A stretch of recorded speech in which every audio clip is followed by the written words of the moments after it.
Hello viewers, আসসালামু আলাইকুম। Welcome back to my channel. কেমন আছেন সবাই? আজ আমি আপনাদের সাথে শেয়ার করব একটা অর্গানিক সোপ। এর জন্য আমি নিয়েছি একটা বড় মালটা, আপনারা দেখতে পাচ্ছেন। এটা আমি কেটে রস বের করে নিচ্ছি। তারপর লাগবে কসকো সাবান অথবা গ্লিসারিন সমৃদ্ধ যে কোনো সাবান আপনারা ইউজ করতে পারেন। এভাবে গ্রেটারে গ্রেট করে নিয়েছি। তারপর ক্যারট মানে গাজরটাকে আমি এভাবে গ্রেট করে রস বের করে নেব।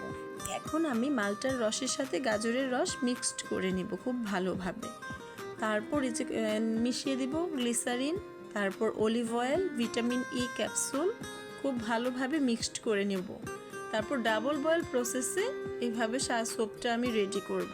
তো যখন একটু পাতলা টাইপের হয়ে যাবে সাবানের মোল্ডে এভাবে আমি সেট করে নেব।